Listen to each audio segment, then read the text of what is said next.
आप सभी को नमस्कार। जय श्री राम, सुप्रभात। सार्थक government job point YouTube channel आप सभी लोगों का हार्दिक स्वागत करता है।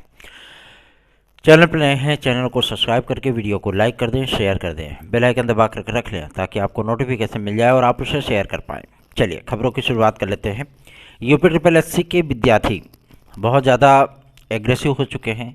उनके सब्र का बांध टूट रहा है। अब अर्धनग्न अवस्था में बेचारे इतनी कड़ाके की ठंड में भी वो प्रदर्शन कर रहे हैं, तो जाहिर सी बात है कि उनके मन को बहुत ज़्यादा ही चोट पहुंची है।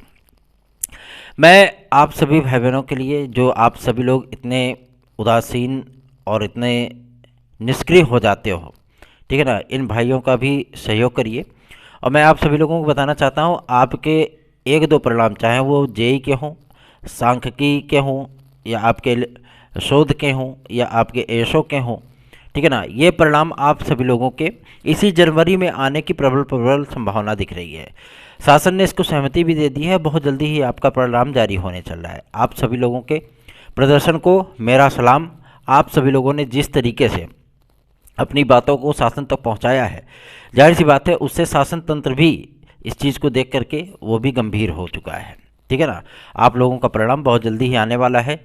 हालांकि यूपी ट्रिपल एससी इसमें पूरी तरीके से पीईटी 2023 के परिणाम को लेकर के कार्य कर रहा है, लेकिन आप सभी लोगों को मैं बताना चाहता हूं कि ये सभी परिणाम भी आप सभी लोगों के पूरी तरीके से तैयार हो चुके हैं, इसलिए आप लोगों को कोई भी समस्या इसमें नहीं होगी, ठीक है ना। आपका ये परिणाम जारी हो जाएगा। वैसे भी शासन की तरफ से इनको स्पष्ट दिशा निर्देश है कि 15 फरवरी तक सारे रिजल्ट को क्लियर करने के बाद ये 19 या 20 फरवरी को आप सभी लोगों के नियुक्ति पत्र बांटने का जो कार्यक्रम है, ठीक है ना, तो ये सारी चीज़ें की जाएंगी। आप सभी लोग इतने धैर्यवान हैं। जब 4 वर्षों 5 वर्षों तक आप लोगों ने प्रतीक्षा कर ली, ठीक है ना, तो इतने कम समय में इतनी सारी चीज़ों को प्राप्त करने की जो लालसा है उसको थोड़ा सा सीमित करिए। और इतना दिन इंतज़ार करने के बाद थोड़ा सा इंतज़ार और शेष है, तो आप सभी लोग भी इस तरीके का कोई वो न करिए कि ठंड लग जाए आप सभी लोगों को और जिसकी वजह से आपको दिक्कतों का सामना करना पड़े। आयोग की प्रायोरिटी में सबसे पहले जो रिजल्ट है वो पीईटी 2023 ही है, ठीक है ना, क्योंकि उनको विज्ञापन जारी करने हैं। लेकिन इतनी भी चीज़ें स्पष्ट हैं कि भैया 4 साल 5 साल से अगर कोई विज्ञापन आप सभी लोगों का लटका पड़ा है, उसका अंतिम परिणाम नहीं जारी हो पा रहा है, तो जाहिर सी बात है ये निराशा का विषय है ही, ठीक है ना।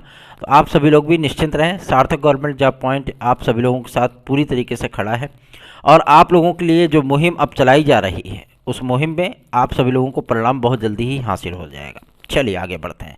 अब बात करेंगे आपके एक और महत्वपूर्ण मुद्दे को लेकर के। उसके पहले, यदि आप सभी लोग TET, CTET, super TET, TGT, PGT, LT, GIC, UP constable, UP triple SC, DSSB आदि की किसी भी भर्ती परीक्षा में आप बैठ रहे हो, तो आप सभी लोगों को मैं ये बता देना चाहता हूँ कि आप हमारे नोट्स लेकर के 9721411385 इस व्हाट्सएप नंबर पर आप लोग हमसे जुड़ सकते हैं और एक बेहतरीन विकल्प आप लोग नोट्स के माध्यम से प्राप्त कर सकते हैं। टीजीटी पीजीटी 2016-2021 के विद्यार्थियों को मैं बताना चाहता हूं, आप सभी लोग अगर हमारे साथ हमारी याचिका में सम्मिलित होना चाहते हैं तो मोस्ट वेलकम है, क्योंकि बस 2 से 3 दिन का समय शेष, उसके बाद वकीलों की नियुक्तियां हो जाएंगी, मतलब अपर महाधिवक्ता स्तर की आयोग के वकील होंगे वो। तो जाहिर सी बात है कि आप सभी लोगों की हियरिंग, क्योंकि अभी क्या है कि सारी याचिकाएँ, चाहे वो आपके बेसिक विभाग की हों, मतलब प्राइमरी और जूनियर की, चाहे वो आपके एडेड की हों, चाहे माध्यमिक की हों, चाहे उच्च शिक्षा की हों, चाहे प्राविधिक की हों, चाहे तकनीकी की हों, चाहे अल्पसंख्यक की हों, चाहे संस्कृत माध्यमिक विद्यालयों की, जितनी भी याचिकाएं आप सभी लोगों की पड़ी हैं, सारी याचिकाएं एक जगह पे मर्ज कर दी गई हैं, मतलब एक जगह इकट्ठी कर दी गई हैं। अब ये आएंगी तो अलग अलग हो जाएंगी, अलग अलग सुनवाइयाँ होंगी उसकी, लेकिन अभी फ़िलहाल एक ही जगह है। इसलिए आप सभी लोगों से मैं कहना चाहता हूं कि आप लोग अगर जुड़ना चाहते हो तो बिना देर किए 9721411385 इस व्हाट्सएप नंबर पर संपर्क करके हमसे जुड़ सकते हैं। अदरवाइज़ आपकी अपनी स्थिति है, आपकी अपनी जिज्ञासा है, आपका अपना भविष्य है, आप उसका फैसला करने के लिए स्वतंत्र हैं। चलिए आगे बढ़ते हैं। अब बात करेंगे आपके एक और महत्वपूर्ण मुद्दे को लेकर के। पीसीएस एक्स्ट्रा अटेम्प्ट विद्यार्थी बहुत ज़्यादा हलाकान हैं, परेशान हैं कि हमें मिलेगा कि नहीं मिलेगा, हर जगह मिल रहा है, हमको क्यों नहीं मिल रहा। कल बहुत से हमारे सीनियर भाइयों ने हमें व्हाट्सएप किया था, मैसेज किया था कि झारखंड में मिल गया 7 साल, छत्तीसगढ़ में मिल गया, मध्य प्रदेश में मिल गया, गुजरात में मिल गया, हरियाणा में मिल गया, झारखंड में मिल गया, हर जगह मिल रहा है। तो हम लोगों को क्यों नहीं मिल रहा है? हर किसी को अवसर का लाभ मिल रहा है, सभी को अवसर मिल रहा है, तो हम लोगों को क्यों नहीं मिल रहा है? देखिए, आप सभी लोगों की बातों को बहुत प्रभावी तरीके से शासन तक पहुंचाया गया है, मुख्यमंत्री महोदय तक पहुंचाया गया है। और सबसे बड़ी चीज़ ये है कि इसमें सबसे अहम रोल अगर प्ले करता है तो वो पीसीएस महासंघ है, ठीक है ना। जो वहाँ के पदाधिकारी हैं उन्होंने भी एक सिरे से आप सभी लोगों की मांग को जायज़ बताया है। और विद्यार्थियों को एज रिलैक्सेशन दिए जाने के संबंध में खास तौर पे यूपीपीएससी की वैकेंसीज़ के लिए, ठीक है ना, चाहे वो पीसीएस हो, चाहे वो लोअर सबऑर्डिनेट हो, चाहे वो एलटी ग्रेड हो, जीआईसी प्रवक्ता हो, एपीएस हो, समीक्षा अधिकारी, सहायक समीक्षा अधिकारी हो, ठीक है ना, कृषि अभियंत्रिकी का हो, कोई भी मतलब वैकेंसी आप सभी लोगों की पर्टिकुलर हो, उन सभी वैकेंसियों में आप सभी लोगों को एज रिलैक्सेशन देने का जो प्रावधान है कि लोक सेवा आयोग पर्टिकुलर अपनी अपनी वैकेंसियों में जितनी भी वैकेंसियाँ वो जारी करते हैं उसमें एज रिलैक्सेशन विद्यार्थियों को प्रोवाइड करें। ऐसा हमारा मतलब कहना नहीं, ये कहना था पीसीएस महासंघ का, जो आप सभी लोगों के उत्तर प्रदेश में बना हुआ है, आप सभी लोग जानते भी होंगे। और सबसे बड़ी चीज़ यह है कि जनप्रतिनिधियों के माध्यम से, चाहे वो भूतपूर्व हो, चाहे एक्स हो, चाहे वो वर्तमान में हो, चाहे वो कैबिनेट का दर्जा पाए हो या राज्य मंत्री का दर्जा पाए हो, कोई भी हो, मतलब विधायक भी हो, उन सभी लोगों को भी ये चीज़ें कही गई हैं, उनको ज्ञापन दिया गया और सभी ने एक स्वर से कहा है कि इसके संबंध में मुख्यमंत्री महोदय से वार्ता अवश्य की जाएगी। हम लोगों भी ये चीज़ें देख करके हम लोगों को भी ये आसरा हो गया था कि चलो भाई, हमने कार्मिक मंत्रालय, केंद्रीय कार्मिक मंत्रालय को हम लोगों ने ज्ञापन प्रस्तुत किया था, उधर से भी जो रिप्लाई हम लोगों को मिला पॉजिटिव ही मिला। हम लोगों ने जो प्रधानमंत्री कार्यालय को ईमेल प्रेषित किया था, ज्ञापन प्रस्तुत किया था, उससे भी हम लोगों को पॉजिटिव चीज़ें मिली हैं कि राज्यों को यथा दिशा निर्देश दिए जा रहे हैं जो रूलिंग पार्टी से संबंधित हैं कि विद्यार्थियों को एज रिलैक्सेशन प्रोवाइड किया जाए। और सबसे बड़ी चीज़ यह है कि आप सभी लोगों का ये जो तर्क रहता है कि हर किसी को मिल रहा है, हमको क्यों नहीं मिल रहा है, तो देखिए, हर किसी को मिल रहा है वो अलग चीज़ है, अलग क्राइटेरिया है, अलग स्ट्रेटजी है उनकी, ठीक है ना। लोकसभा चुनाव तो यहाँ पे भी है, ऐसा नहीं है कि मतलब लोकसभा चुनाव से अछूता रहेगा उत्तर प्रदेश। आप सभी लोगों को मैं बता दूं कि यहाँ के जो मुख्यमंत्री महाराज जी हैं, ठीक है ना, वो किसी प्रकार की दबाव में राजनीति नहीं करते, स्पष्ट चीज़ है। उनके ऊपर दबाव बना करके कोई काम नहीं कराया जा सकता। उनसे प्यार से, मोहब्बत से अपनी बातों को रख करके तर्कपूर्ण ढंग से, ठीक है ना, अपनी बातों को जब आप तर्कपूर्ण ढंग से रखेंगे, जब वो सुनेंगे, समझेंगे, अगर उनका दिल कहेगा तभी आपके लिए वो करेंगे। क्यों? क्योंकि जब पुलिस कांस्टेबल की जब वैकेंसी आई थी तो हम लोगों ने जब प्रयास शुरू किए थे और लगभग 170 विधायकों को हम लोगों ने ज्ञापन दिया था, उसमें से केवल एक विधायक नहीं, 3 विधायक, आप सभी लोगों के जो 3 विधायक थे, ठीक है ना, वो गए थे कहाँ? मुख्यमंत्री महोदय के पास, और उन्होंने वार्ता की, तुरंत उन्होंने अनाउंस कर दिया। अच्छा चलो ठीक है, इसमें अनाउंस हो गया, विद्यार्थियों को 3 वर्ष मिल गया। फिर उसके बाद जो है यूपीएसआई वाले विद्यार्थी भी कहे हमको मिलेगा कि नहीं मिलेगा। हाँ मिलेगा, अवश्य मिलेगा। अब चलिए ठीक है कि विद्यार्थियों को ये लगा कि चलो भाई, अगर यूपीपी में दे रहे हैं तो हमको यूपीपीएससी में भी मिल जाएगा, लोक सेवा आयोग में भी मिल जाएगा। तो अगर Uttar Pradesh public service commission में हमें ये चीज़ें मिल जाती हैं तो ऐसा नहीं कि केवल पीसीएस में एक्स्ट्रा अटेम्प्ट मिलेगा या एज रिलैक्सेशन मिलेगा। हम इतना जानते हैं कि अगर ये वैकेंसी आप सभी लोगों की अछूती रह गई, ठीक है ना, इसमें आप लोगों को मिल गया, तो ऐसा नहीं कि आपको 2025 में मौका नहीं मिलेगा, क्योंकि 1 साल के लिए, 1 अटेम्प्ट के लिए तो ऐसे कोई निर्णय होते नहीं हैं। ये निर्णय आप सभी लोगों का कम से कम 5 वर्ष के लिए होगा, कम से कम 5 वर्ष के लिए, ठीक है ना। दूसरा ये कि एलटी ग्रेड, जीआईसी प्रवक्ता, बीईओ, खंड शिक्षा अधिकारी, मतलब जिसको आप बोलते हैं, हम लोग एसडीआई बोलते हैं, तो अगर उसकी वैकेंसी आप लोगों को देखने के लिए मिलेगी तो उसमें भी ये प्रावधान रहेगा, ठीक है ना। और विद्यार्थी हमारे जो सीनियर भाई बहन हैं वो मांग कर रहे हैं कि हमको एपीएस की आंसर की चाहिए, ठीक है। आप सभी लोगों की ये बातें पहुंचाई जाएंगी लोक सेवा आयोग तक कि भाई एपीएस का आंसर की जारी कर दो, काहे के लिए खुजला ही रहे हो, है ना। तो आप सभी लोगों को मैं बता दूं कि शासन स्तर पे आज सूचना है कि कैबिनेट की मीटिंग होगी और उसमें ये प्रस्ताव रखा जाएगा। और सबसे बड़ी चीज़ यह है कि जो कैबिनेट मिनिस्टर हैं, क्योंकि इस समय सबसे बड़े दानवीर भी हैं वो, है ना, आदरणीय श्री नंद गोपाल नंदी जी, तो ये आप सभी लोगों का इस प्रस्ताव को रखने की पूरी सहमति दे चुके हैं कि हम लोग रखेंगे और मुख्यमंत्री महोदय से 5 वर्ष के आयु वर्ग की छूट की मांग करेंगे, ठीक है ना, चाहे वो यूपीपीएससी हो या अन्य सरकारी विभाग हो। तो देखना दिलचस्प होगा कि इस पर क्या निर्णय होता है। विद्यार्थियों की भी नज़रें हैं, हम सभी लोगों की भी नज़रें हैं, ठीक है ना।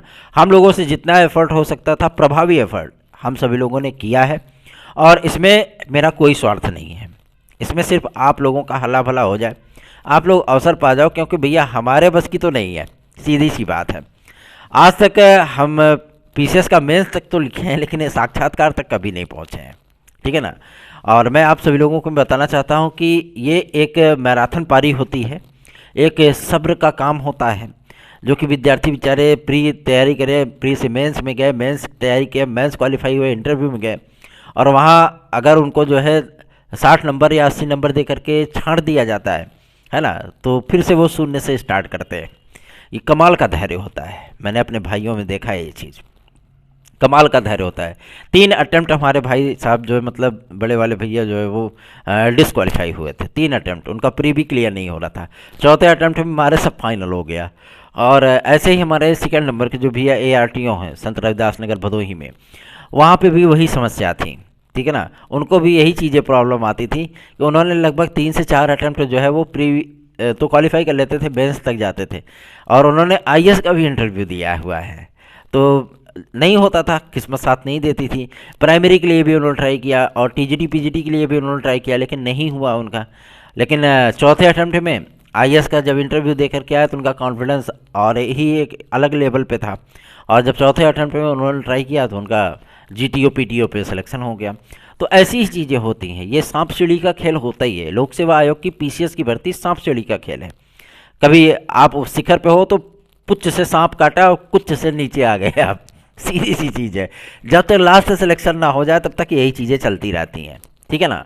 तो आप सभी लोगों को मैं बताना चाहता हूँ, आप लोगों के लिए बेहतरीन प्रयास किए गए हैं, और उन प्रयासों का परिणाम हमें पूरा उम्मीद है कि आप लोगों को लाभप्रद स्थितियों में अवश्य पहुँचाएगा। चलिए आगे बढ़ते हैं। LT ग्रेड GIC प्रवक्ता के लिए भी ये तो क्लियर हो गया कि भैया LT की नियमावली में और GIC लेक्चरर की नियमावली में किसी प्रकार का कोई परिवर्तन नहीं होने जा रहा है। मतलब जो परिवर्तन होगा वो आपके TGT और PGT की नियमावली में होगा, क्योंकि अभी केवल नियमावली की अधिसूचना आई है, नियमावली स्पष्टता नहीं आई है, ठीक है ना। विद्यार्थियों को ये नहीं पता है कि फलानवा विषय में कौन सी एलिजिबिलिटी होने वाली है, चाहे वो संस्कृत हो, चाहे हिंदी हो, चाहे शारीरिक शिक्षा हो, अंग्रेजी हो, उर्दू हो, कला हो, किसी को कुछ नहीं पता है अभी, ठीक है ना। और अगर आप LT के आधार पर देखें तो विद्यार्थियों के जो है माथे पे पसीने आ जाते हैं कि अगर ये एलिजिबिलिटी हो गई तो फिर कल्याण है। एक भाई ने हमको मैसेज किया था कि भैया इस बार TGT में नेगेटिव मार्किंग नहीं होनी चाहिए, बिना नेगेटिव मार्किंग के हो जाए तो बढ़िया है। मैं आप सभी लोगों से कहना चाहता हूं, देखिए परिवर्तन का दौर है, क्योंकि इसीलिए परिवर्तन के लिए ही तो शिक्षा सेवाचयन आयोग बनाया जा रहा है, ठीक है ना। अगर शिक्षा सेवाचयन आयोग में भी वही चीज़ें आपकी चली आए जो माध्यमिक शिक्षा सेवाचयन बोर्ड में थी, तो जाहिर सी बात है फिर परिवर्तन की आवश्यकता ही क्या थी। एक तो चयन बोर्डवा बना ही था ना, तो वहीं पे एग्जाम करा लेते, क्या दिक्कत था। लेकिन नहीं, एग्ज़ाम वहाँ पे कराने के लिए गवर्नमेंट राजी नहीं थी, इसीलिए आप सभी लोगों का शिक्षा सेवाचयन आयोग बनाया जा रहा है। शिक्षा सेवाचयन आयोग बनने के बाद इसमें परिवर्तन लाजमी है, परिवर्तन होगा। पहला परिवर्तन आप सभी लोगों का हो गया कि चलो भैया हम GS को शामिल कर रहे हैं, 125 से एक्सटेंड करके हम 150 क्वेश्चन कर रहे हैं, 120 क्वेश्चन आपका सब्जेक्ट कर रहे हैं, 30 क्वेश्चन आपका GS GK कर रहे हैं, ठीक है ना। ये चीज़ें हो गई, ये पहला परिवर्तन था। दूसरा परिवर्तन आप सभी लोगों का ये हो गया कि इसमें नॉन BEd को लेकर के जो भाई, अब TGT में तो नॉन BEd अप्लाई करता ही है, टेक्निकल फाइन, प्रावधिक, BFA आदि का, है ना। अब लेकिन LT में बेचारे वो नहीं कर पाते हैं, LT में उनको समस्या होती है। अच्छा, LT में समस्या होती है जिसकी वजह से 2018 में वो नियुक्ति नहीं पा सके, है ना। लेकिन अगर यही TGTIA में होते तो उनको आराम से नियुक्ति मिल जाती। तो अगर वही सिलेबस, वही कोर्स, वही स्टूडेंट को अर्धशासकीय सहायता प्राप्त विद्यालयों के अध्यापक पढ़ाते हैं, जिसे एक ही गवर्नमेंट फेस करती है, मतलब एक ही गवर्नमेंट पेमेंट देती है, ऐसा थोड़ी ना कि वहाँ का मैनेजमेंट उनको पेमेंट देता है, तो फिर तो तदर्थ शिक्षक हो गए ना, है ना। तो अगर वहाँ पे गवर्नमेंट ही उनको पेमेंट कर रही है, ठीक, तो अब चलिए मान लीजिए कि वो राजकीय विद्यालय, उनका ग्रेड पे अलग होता है, इनका ग्रेड पे अलग होता है। अगर इनका ग्रेड पे अलग है लेकिन कोर्सवा तो वही पढ़ाई रहे, पेपरवा तो यूपी बोर्ड वही कराता है ना, कपिया तो यूपी बोर्ड वही जचवाता है और रिजल्ट वो वही देता है। जब सारी चीज़ वही कर रहा है, शासन ही इस चीज़ को हैंडल कर रहा है, तो यहाँ पे एलिजिबिलिटी कुछ, वहाँ पे एलिजिबिलिटी कुछ, ऐसे कैसे होगा। परिवर्तन की बात इसी चीज़ से लिए चली थी कि जब कंप्यूटर शिक्षा को अनिवार्य किए जाने की बात सामने आई, और जब आप सभी लोगों के कंप्यूटर साइंस विषय को अनिवार्य किए जाने की बात सामने आई कि अर्धशासकीय सहायता प्राप्त विद्यालयों अर्थात TGT और PGT में भी कंप्यूटर साइंस को लाया जाए, अपर सचिव माध्यमिक शिक्षा ने जब एक विज्ञप्ति जारी की थी 2022 विज्ञापन के पहले पहले, तब इस बात को बल मिल गया था कि हाँ एलिजिबिलिटी अब चेंज होगी, इसमें कोई दो राय नहीं है। और इन्हीं चीज़ों को लेकर के जद्दोजहद चल रही है। अब शासन को जब फाइनल रिपोर्ट भेजी गई है तो उसमें भैया हर जगह पे बीएड की अनिवार्यता की जा रही है। तो विद्यार्थियों के माथे पे शिकन आ गया कि कहीं ऐसा ना हो कि हमें एलटी से बाहर हो जाए पूरी तरीके से। विद्यार्थी लगातार मैसेज करते हैं कि भैया ऐसा ना हो जाए कि हम लोग एलटी में फॉर्म ही ना भर पाएँ। तो देखिए इस बार का अवसर, क्योंकि इस बार लोकसभा चुनाव है, किसी भी वर्ग को, किसी भी विद्यार्थी को गवर्नमेंट नाराज नहीं करेगी, सीधी सी बात मैं बता रहा हूँ, ठीक है ना।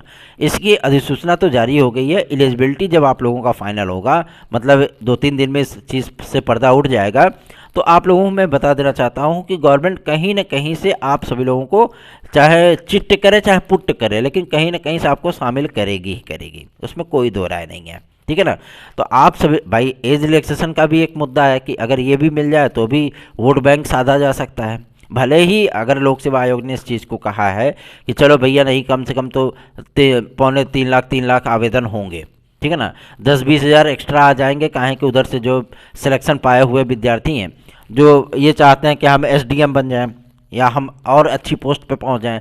मान लीजिए कोई ऑडिटर है, नायब तहसीलदार है, तो वो सोचेगा कि हम बढ़िया से और पदवी पे आ जाएं, तो वह की तैयारी करने की खुजली होगी, है ना, कि चलो पढ़ करके देते हैं, एक्सपीरियंस तो है ये, तो हम भी पढ़ लेते हैं। तो कोई किसी को तो रोक पाएगा नहीं। अगर उनको एनओसी लेना होगा तो एनओसी देने से शासन प्रशासन तो रोकेगा नहीं उनको, है ना। तो ये चीज़ें आप सभी लोगों को देखने के लिए मिल सकती है। पूरा का पूरा लब्बो लुआब यही है कि गवर्नमेंट किसी को नाराज़ नहीं करना चाहती, पहली चीज़। दूसरी ये कि गवर्नमेंट किसी के दबाव में आकर के काम नहीं करना चाहती। तीसरी चीज़ ये कि आप सभी लोगों की बातों को गंभीरतापूर्वक जनप्रतिनिधि भी सुनते हैं, क्योंकि उनके भी फैमिली के किसी मेंबर को टिकट चाहिए लोकसभा का, है ना। और ऐसा तो है नहीं कि बीजेपी किसी अलायंस में है कि चलो भैया आधी सीट पे तुम लड़ लो, आधी पे हम लड़ लेते हैं, वो पूरी को पूरी सीटें आप लड़ेंगे। तो जाहिर सी बात है भैया, कार्यकर्ताओं की भी तो बातें सुनी जाएंगी ना। चुनाव प्रचारवा करने के लिए जो है मोदी जी थोड़ी ना आते हैं, कार्यकर्ता प्रचार करते हैं, है ना। तो हम लोगों की भी बातों को सुना जाएगा, इसमें कोई दो राय नहीं है। इसलिए आप सभी लोग निश्चिंत बेफिक्र होकर के चैनल को सपोर्ट करिए अधिक से अधिक, और जितना अधिक हो सके उतना स्नेह और आशीर्वाद प्रदान करिए। चलिए आगे बढ़ते हैं। अब बात करेंगे आपके यूपी कांस्टेबल को लेकर के। अभी भी कुछ विद्यार्थी मुंगेरी लाल के सपनों में जी रहे हैं। मुंगेरी लाल के सपनों में इसलिए जी रहे हैं कि वो बार बार पूछते हैं भैया पेपर हुआ उसी टाइम पर होगा। आपको एक बार नहीं कई बार बताया जा चुका है कि ये पेपर आप सभी लोगों का उसी टाइम पे होगा, 17 और 18 फरवरी, डन है, श्योर है। 4 पालियों में होगा, क्योंकि हम पहले ही बोले थे कि आप लोगों को भाई 50 लाख से अधिक आवेदन है और पुलिस प्रोन्नति बोर्ड के लिए सबसे बड़ी परीक्षा होने चल रही है, ठीक है ना। 50 लाख आवेदन मतलब 25 जो है उन सारी चीज़ों को डिवाइड किया जाएगा। 25 लाख को एक दिन में कवर करेंगे और 25 लाख को एक दिन में कवर करेंगे, ठीक है ना। तो आप सभी लोग ये जान लीजिए कि भैया 12,500 हज़ार अगर पूरे जगह डिवाइड कर दिए गए तो आपका 4 शिफ्ट निपट जाएगा, कोई दिक्कत नहीं है। इतने में तो मेला लग जाएगा, है ना। तो तैयारी शुरू कर दीजिए। अगर आप कम समय में पूरे सिलेबस को कवर करना चाहते हो तो बेहतरीन नोट्स हैं सार्थक government job point YouTube channel के, आप सभी लोग। और आप इस व्हाट्सएप नंबर 9721411385 इस व्हाट्सएप नंबर पे इसे प्राप्त भी कर सकते हो। चलिए आगे बढ़ते हैं। अब बात करेंगे आपके टीजीटी पीजीटी और शिक्षा सेवा चयन आयोग को लेकर के। काफ़ी सारे यूट्यूबर आप सभी लोगों को बता रहे होंगे कि अप्रैल से लेकर के जून तक की सारी परीक्षाएं स्थगित हो गई।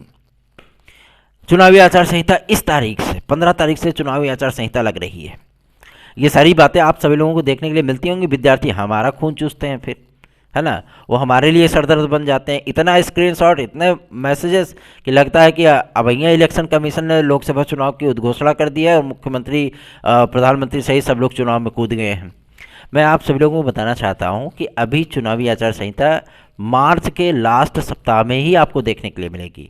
अभी ये सिर्फ जद्दोजहद चल रही है, कयासबाजी चल रही है, ठीक है ना।